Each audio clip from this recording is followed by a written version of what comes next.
I would do just masturbation until I didn't even have any feelings. I would almost just beat my feelings out of my body via masturbation, And I started masturbation when I was young, and it persisted, man. And that's another thing about, no man ever told me anything about masturbation, man. When my father was young, he was probably on horses, and who knows what the fuck they were doing. I don't even know if they had masturbation yet. And my brother was gone. He wasn't there, so I learned it, by watching some pornography videos. And some boy beat me up at the library one time and showed me a bunch of pictures of cooter. That's what he called it.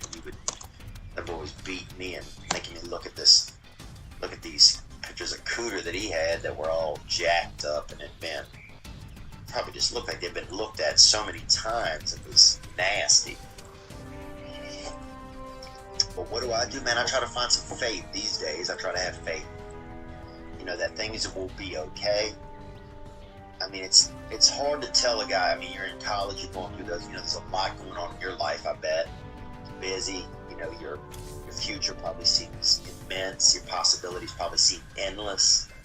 But also it's probably scary if you're graduating, you're getting out of college. I'll just tell you this, man. You got time to make some poor choices. So even if whatever you're choosing doesn't end up being phenomenal, you can fuck up, dude. You could start a bakery, bro. You could start a bake. You could do French breads and, baguettes and whatever, and fuck that whole industry up, dude. You could burn the bakery down and try to get insurance money. You go to jail for that for 8 years. You get out, you're only 31. You could then join the service, get out of that, you're only 35. And you still can do it, so you have time to kill, man. So I just wouldn't be so hard on yourself. I'd take a step back. And sometimes when you're in your problems, you can't see that the reality of things is that things are okay. Sometimes you're just so caught up, like you got to do this and you got to do that. Sometimes the best thing to do is nothing. Just realize that by not doing anything, you're going to be okay. Take care of whatever your basic needs are and just relax, man. Relax. Especially if you're in college, man. They got, hot leg running around, and you can do, you can experiment with homosexuality. You can do whatever you want. And whatever it is, you'll be able to, get through it or get past it. This time will heal everything, man. I promise you that, dude. Time will heal everything. So I'd say look at the reality, bud. I would say just look at the reality of things. In the big scheme of things, it's not going to be that overwhelming. When I think back about college, the only thing I really remember is that I wish I would have had more fun. That I wish I wouldn't have worried so much about this or that, about the tests, about what people thought of me. And I just wish I'd had a good time. I wish I had more pictures from college of me having a blast, but that's what I wish. So if I had any guidance there or thoughts or suggestions, I would say take it easy, take a step back. If shit feels dark, find a mentor, find a somebody already graduated and talk to them, talk to somebody. Don't go it alone. Find you another man and get out there and put your feelings out there. You can't be afraid to put your feelings out there, dude. That boy Thunder's daddy, he used to, when I would miss the school bus, his dad would give me a ride to school. And he would even help me with my spelling words. And he used to smoke Marlboro cigarettes and would blow the cigarette smoke at me while I was trying to recite my spelling. And it's hard to, spelling's kind of hard enough. I did well in it, but spelling, when you got smoke coming at you and in your eyes and everything, it's even harder. You're trying to spell, just being attacked by secondhand smoke, that's a real, that's straight up quieter consonants, syllables at that point. So, but I remember sometimes I would share with them what was going on, because it was just a few minutes in the car together, that was another man around that I could reach out to for support. So that's what I would say, man. Take it easy. Look at the reality of the situation. Don't get caught in the minutia that's right in front of you. Look at the big picture. Big picture, you're finishing college, man. That's a huge achievement. Big picture is you can fuck up, do your bakery, fuck it up, and still be fine. You can do law school, medical. You got time, bro. So don't get too overwhelmed. Take your time. Take it easy, man. That's what I would say. Hope you enjoyed that video, and you can watch another. And you can watch this one, you can watch this one.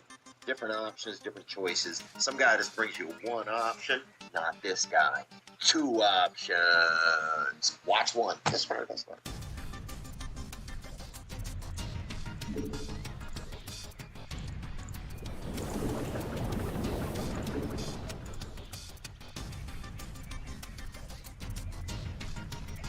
I've got some new tour dates to announce right now. April 25th at the Celebrity Theater in Phoenix, Arizona.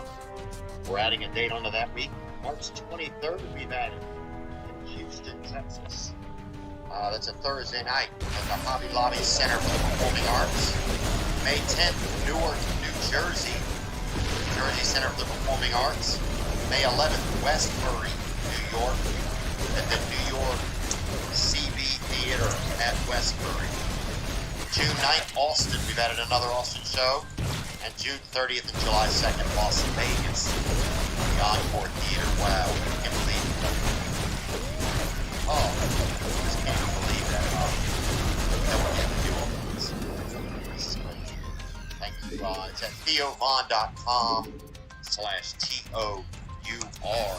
You have to go through those links to get accurately priced tickets. If you're elsewhere, that's out of our control. You know, there's already a lot of monsters there on the internet with these ticketing fees, and those are out of our control as well. But I love you guys, and I hope to get to see you if you can come out. We now have Be Good to Yourself crew necks available in light blue, maroon, and cement. That Embankment Gang color, you know it. Check these out along with the new Windbreaker at theovonstore.com, and thank you for your support. Today's guest is the founder of Barstool. He's a media legend. He's kind of a revolutionary in a way. He's kind of a dang Paul Revere for a lot of people. He has a unique ability. He makes you feel like anything's possible. I'm grateful to have him here today. Today's guest is Nate.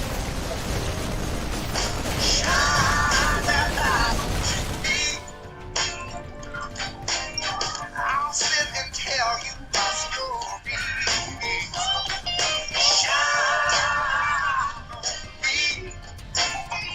And I will find a song. I will sing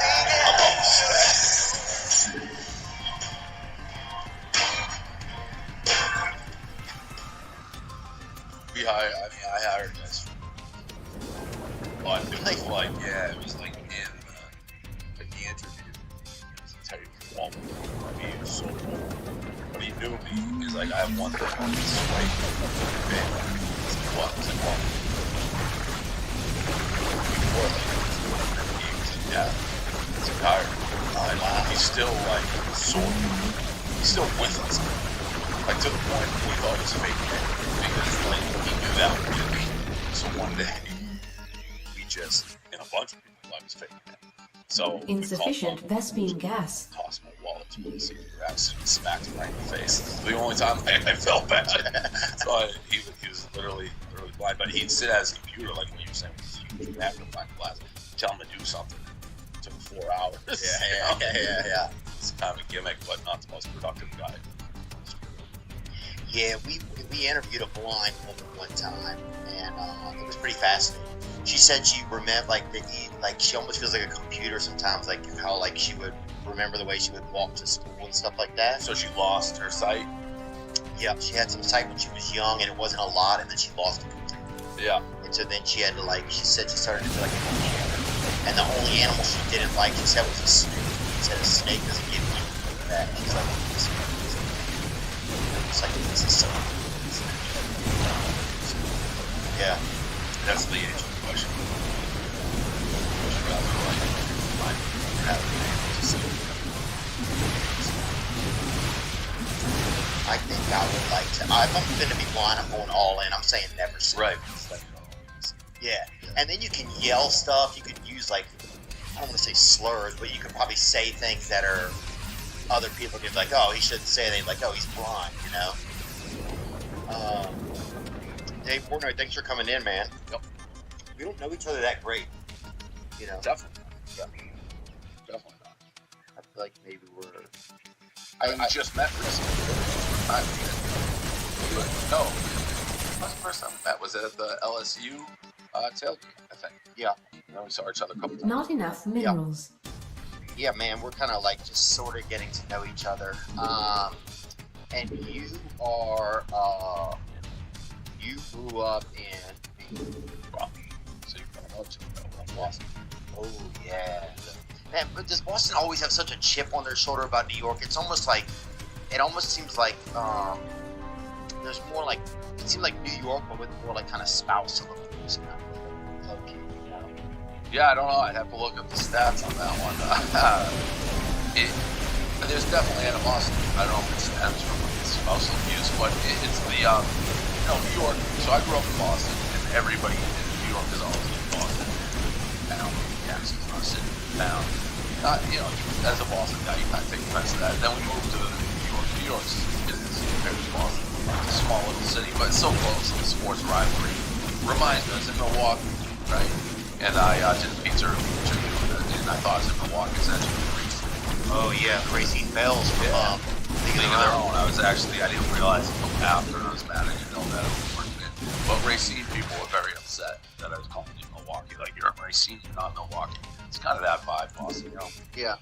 Like the underdog. When you were growing up, what kind of like school did you go to? Like, what was it like when you were growing up? Like, traditional as middle class, went to all public. Like, Swampscott, the town I grew up in called Swampscott. It's like normal high school, normal middle school, normal everything. Like, my friends that I grew up with are still, like, really my best friends. oh, yeah? Yeah. And what was it like at your house? Like, was your dad pretty cool, or what was he like? No, he's definitely, cool is not the word I would ever describe my dad as.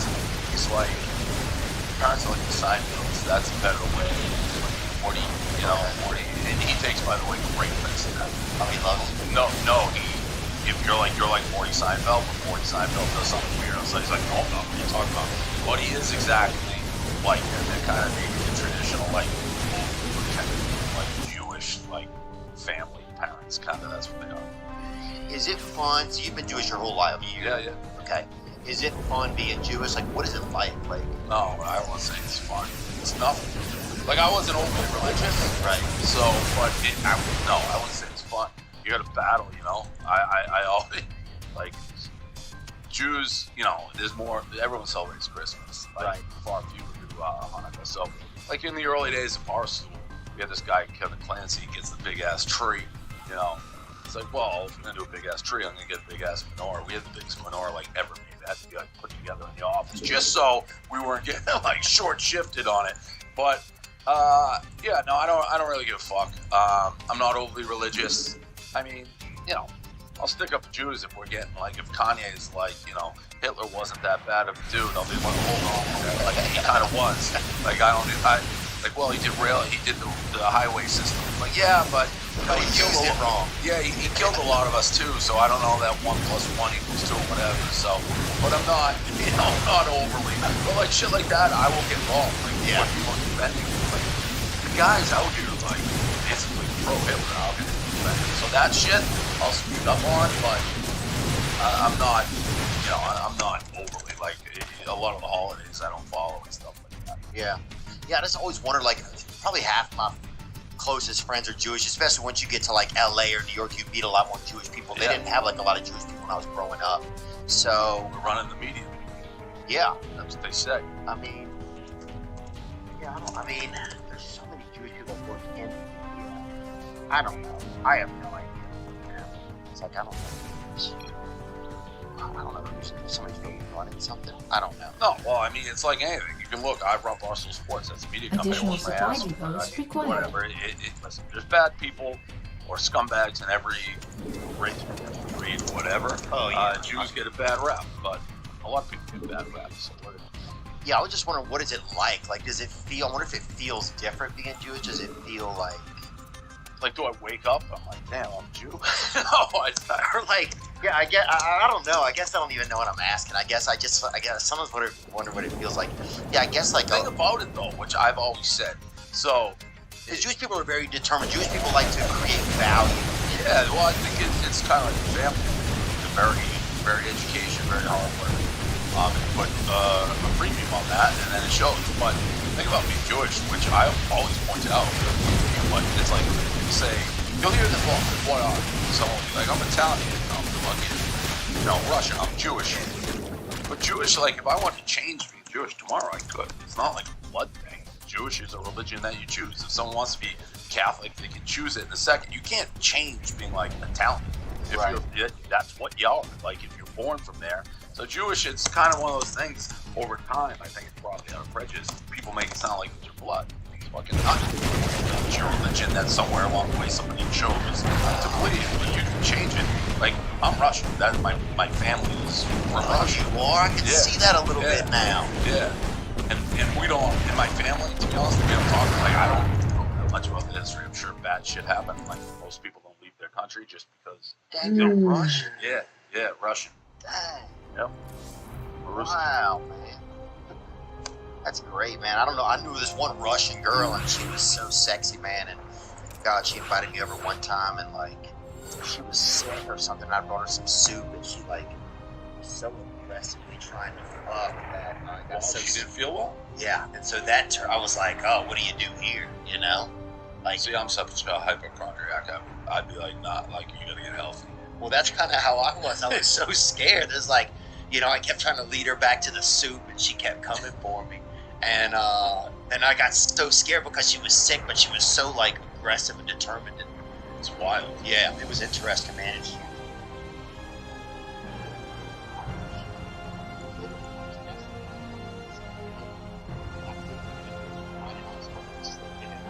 Yeah, that's not what I heard. She didn't have to testify. So it's must not try. Yeah. Whatever she was going down for. She's like, I need somebody to show up. Yeah, I guess my question is that, like, do you feel a lot of pressure being Jewish to be successful? No. Oh, that's interesting. I don't feel the pressure to be successful at all, but no, nothing to do with it. But if anything, like, I feel like there's a lot of successful Jews. Yeah. My parents weren't like, hey, you're Jewish, you better be successful. No. Oh, maybe that's what it is. Maybe I thought a lot of my Jewish friends are successful, and so it's like, I guess I wonder, do I feel like that there's a pressure? And then all my Jewish friends are always saying that their moms are always driving them nuts, and so I guess I started to put those things together. I love my mother. She's coming to the Super Bowl with me, just to, like, probably get away from her dad for a couple days.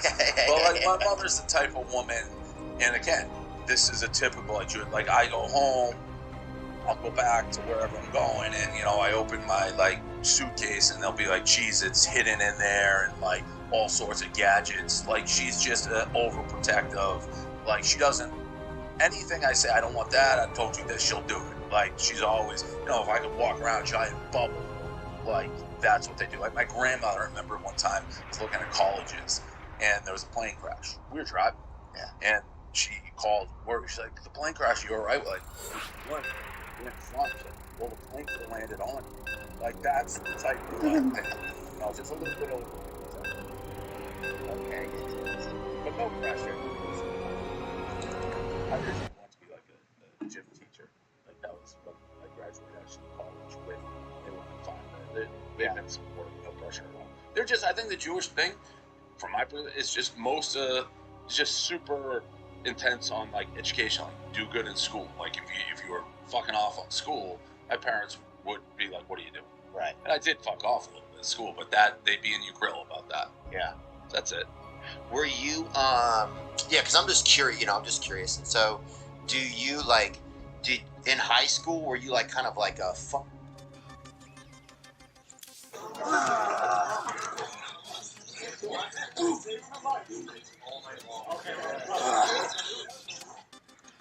What's up, guys? on our way to High practice. It's gonna get huge. There's an armorsman club starting up at my school. She's in grade 12, so that's a lot of volunteers, a lot of people starting up. And I think this is really one of the first armorsman clubs that's in a lot of schools. Most schools don't allow them, so the fact that we've got this going is really exciting. It's a lot of fun. So I'm just going to practice tonight. Not going to do anything crazy because our first in-school club practice is Thursday, I think. Should be. So just get nice. Check out you making good. Oh, that chicken. Oh, yeah. This is my nutritional choice. Not quite as good. Not on my level, I don't know. One day. So tonight, just getting a good pump. Nothing too crazy. I'm not gonna hurt myself. Yeah. The Audio Combat Boost is almost club has been around for longer than I've been around. I've grown up this club over the years, it's changed location members, something different.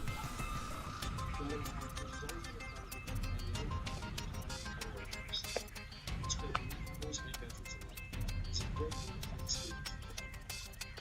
Everyone's always got their and always I recommend everyone that's awesome for the world and awesome. Anyway, enjoy practice, you guys.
does actually.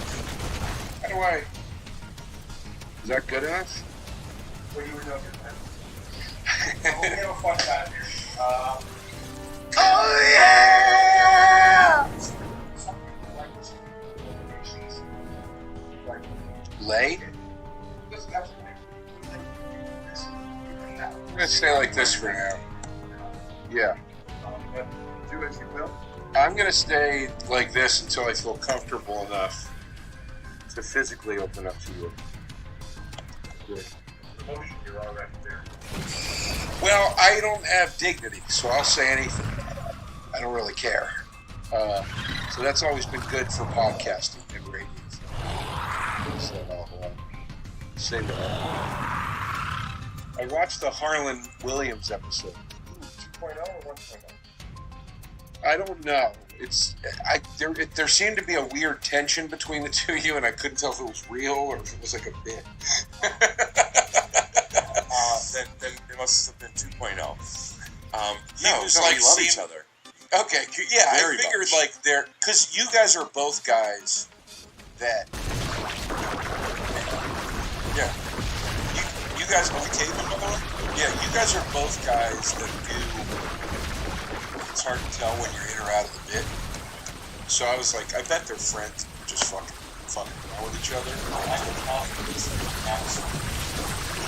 That's good. I know.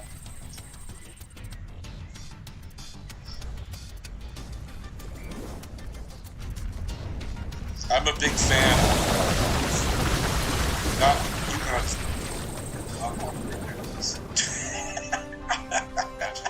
That's very quick. Insufficient Vespene gas. This is good. The insults and comebacks. I do that because usually my guests aren't as quick as me, so when I burn them, they can just look through the book. I got you. This is half of Andy Kindler's act in this book. I love Andy. Andy's my friend. I'm joking. I'm not insulting. I'm laughing because it's Andy's my friend. We'll bleep it. We'll bleep the F word he just said every time he said it. Just say he's mine. This is an Andy Kindler joke right here. They asked you to be on Antiques Roadshow to be appraised. That's an Andy Kindler. It's like, I'm not saying when you say appraised. Yeah, that's what I'm saying. It's like an Andy Kindler. You could do a better job. I'm gonna ask you to put the headphones on if you don't do a better job. You can't angle it properly. There's no. Oh, there we go. Yeah, now we got it. These are not. Look, by the way, this is my road set. I take four suitcases on the road. Look at this. You have a commitment that I would never have. I'd be in front of a Zoom right now if I was on the road. Yeah, with my podcast. Well, you have something I don't have, and then you followers. Joe DeRosa, talking to you is such a pleasure. I feel like I'm going to get such a good night's sleep tonight. This episode is sponsored by Helix. Go to helixsleep.com/Tyso. With Helix, better sleep starts now. It's a very good mattress. This episode of Take Your Shoes Off is sponsored by BetterHelp. If you want to live a more empowered life, therapy can get you there. Visit betterhelp.com/Tyso to get 10% off your first month. That's BetterHelp. HELP.com/Tyso. This episode is sponsored in part by DraftKings Sportsbook. Download DraftKings Sportsbook app and use code SHOESOFF, SHOESOFF. New customers can bet $5 on Super Bowl 57 and get $200 in bonus bets instantly. Only at DraftKings Sportsbook with code SHOESOFF. Minimum age and eligibility restrictions. See show notes for details. Hey, we're about to get back to the episode. I understand you've seen some ads. You can see a few more later. This is how we pay the bills. It's how we do something. I just want to say I'm doing my own stand-up show at the Irvine Improv in California, March 16th. If you want to come on down, ticket link is in the description. Cheers. My podcast needs all the gimmicks. My podcast needs a nice mic arms. Your podcast does very well. What are you talking about? Yeah, I was just being humble. Oh, okay. Got it. All right. Let me see that book. Let me show you. I'm gonna have to throw it because I don't want to get out of the mic position. Additional supply depots required. You're such a winner. When someone tells you get a life, you say I already have one. Wow. See, what That's actually like a positive. Yeah, that's insult. what I do. Because it says you're such a loser when someone says get a life, you ask where. Okay, got it. I think it would be fun to keep this literally in your back pocket, right? So if you end up getting in a scuffle with someone, like, call me out, say bully me. Hey, Four Eyes. How about I make you need a thicker set of glasses? Because I'm gonna punch your eyes till they do damage more. Is that the best you've got? No joke. Wait, really? This just says that's the best you got. Figure That's terrible. Yeah. They're like, the publishers are never gonna read this. Let's just fill out the. Easy, you ignorant fuck. I'll come over there and pull down your pants and stick my cock so deep inside your asshole. Your mom's gonna say, "Could I suck that guy's cock out of your mouth?" Because it's going from your ass out of your mouth. That's not what this is.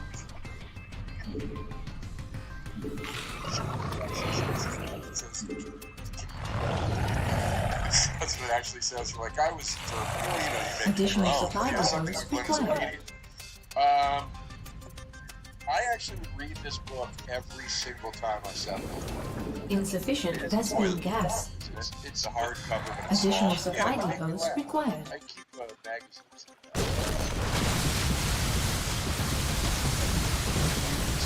Oh, that's what you told me. Yep, also, against a few buttons I don't know what it all looks like. The audience is. That'd be great if that was the whole podcast. I've thought about that because sometimes I'm like setting up before and like moving the light and stuff, and I thought I think I said it on one of these podcasts here that it would be such a mild episode of Punch. Just you invite someone over to the podcast and it's 90 minutes. My friend Brian McCarthy is very funny. He's not a stand-up, but he's very funny. I don't mean to say that when you have to be stand-up. Sorry. Anyway, he did I don't know if he still does it or not. He had a podcast called The Man's Podcast.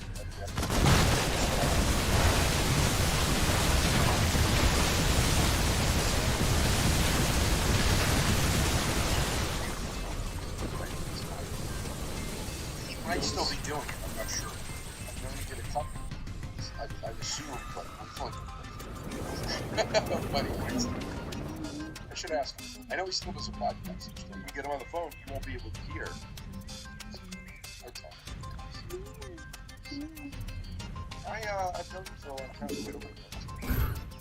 Well, we met judging Roast Battle at the Comedy Store. I forgot about that. I remember you going to do your show, or show with you somewhere. That was the second time I met you. It was Blake Wexler's show. So, shout out to Blake. But also very good. It is the same.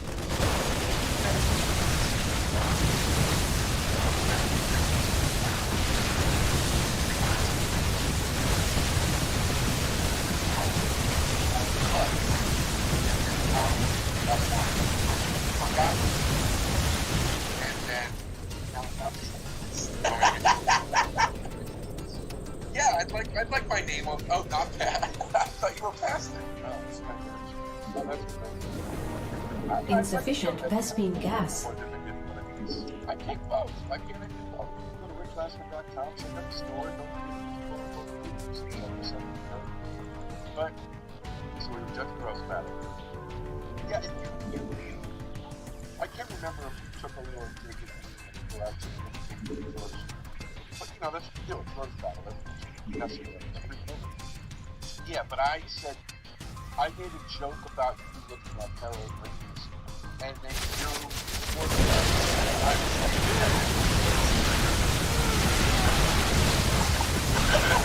Yeah? Well, I played Harold Ramis. yeah, that's nice. But Dylan, I was like, national. So, but here's the funny, your shirt looks like Iron Man No Ghosts. That's actually, it doesn't look but then the funny part was, okay, so my connection to that movie It's a very thin one. What's the Kyle stupid suggestion? David Wayne directed that movie. It was produced by the production company. John Stone. Yeah, John Stone. So they produced Red Hot American Summer. That's right. What is the real Red Hot? You're right around the Oh, cool. I didn't know that. And then John Stone's company produced my stand-up special. But they produced it because of acid.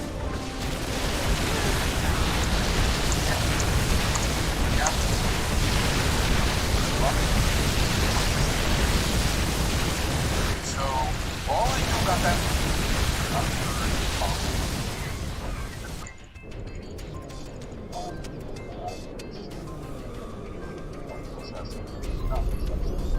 Insufficient Vespine gas. and then like maybe that one. And then like every after affiliated with Trauma School, which is they do a lot of typical swing type stuff, or wet hot type stuff. So anyway, I met you, you said I was in that movie. I immediately assumed that you were full on like left side of the track, blah blah blah blah. And then when I saw you stand up, which was the second time I met you, you were way edgier than I was. And I was surprised. It's my own plan. I remember when John started saying,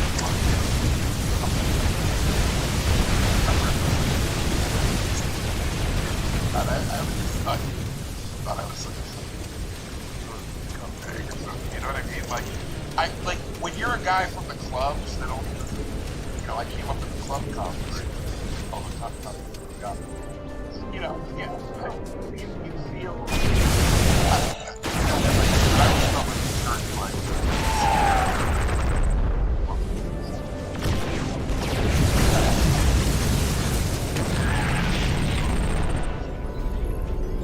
Insufficient Vespine gas.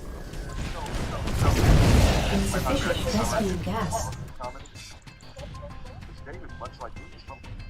I would say it's very Red Hot is very. I was honored with Hart. One of my favorite movies. Yeah, I love this stuff too. I did. That's where I did. But I'm like, really like, it's tough. You know what I mean? Like, the way I'm saying it was the Outcast. That's it. It's funny, and this is the first time I ever met Kurt Braunohler and Kristen Shaw. They were still doing like the comedy thing together. I met them at a club called Comedy.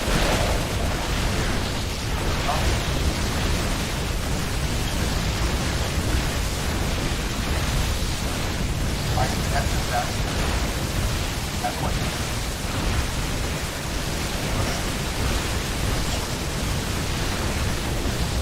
after you were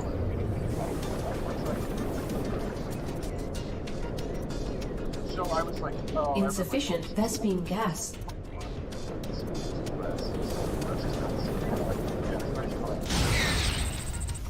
You look over the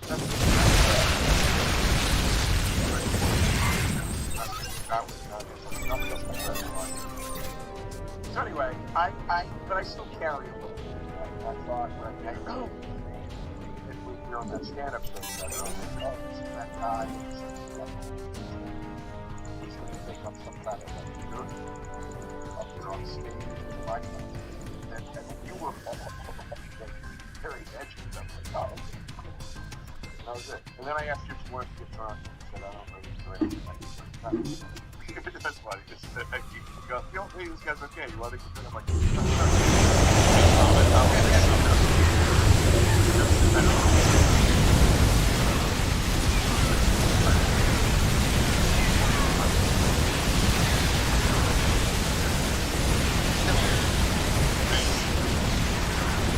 that is one of the greatest small, just sci-fi ever. Your body by the parts. How many times have you seen? Like that's one of those classics. Like this guy should just stole the show.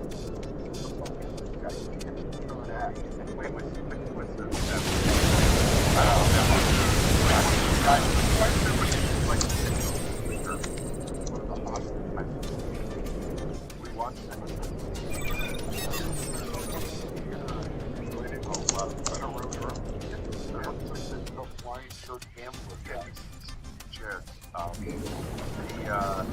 Additional supply depots required. We're waiting for each other. The movie that made Paul's body is American Squadron TD. That's the one where sugar bomb in America, so it's 72 sugar. Sweat, yeah, sorry.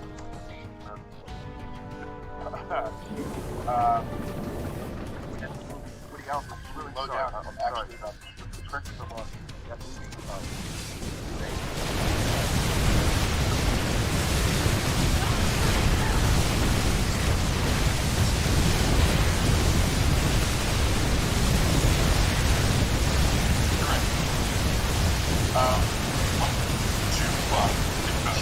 Jesus Christ, the book's up. But think about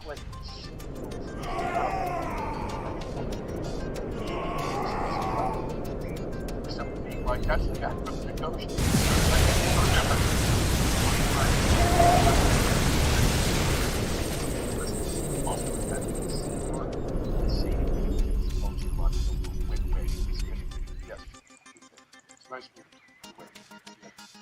I like any movie.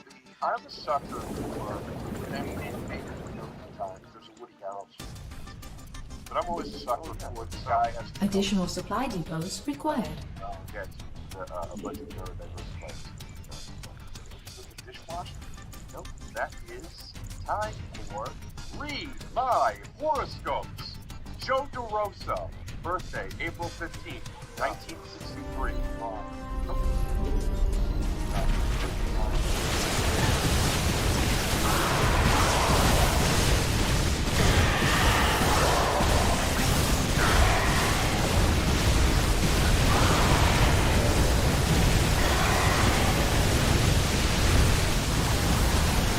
That one, horoscopes. No, fuck that. Wait, I actually think we're great. I just don't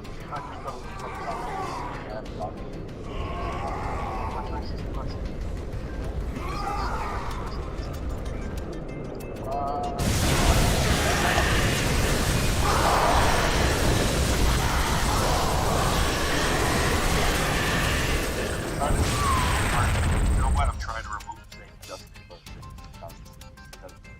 yeah, but Justin meant not a group. It's just one. Just one. I mean, you don't know how to do it. I think he identifies as just one. You don't know that. Let's get him on the phone. Yeah, that's fine. I don't want to actually call Additional supply depots required. Well, he is old. Additional supply depots required. Well, I always think Yo-Yo Ma's Additional supply depots required. Local heavy group called Zap. Love Zap. Their older stuff.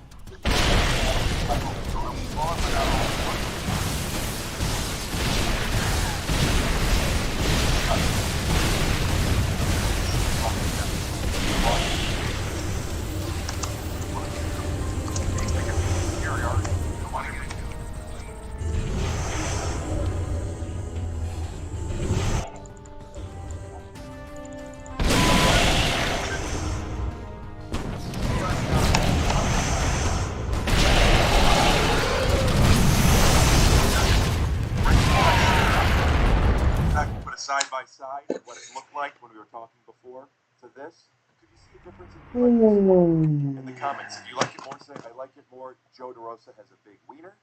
Okay. If you can't tell the difference, right? I can't tell the difference.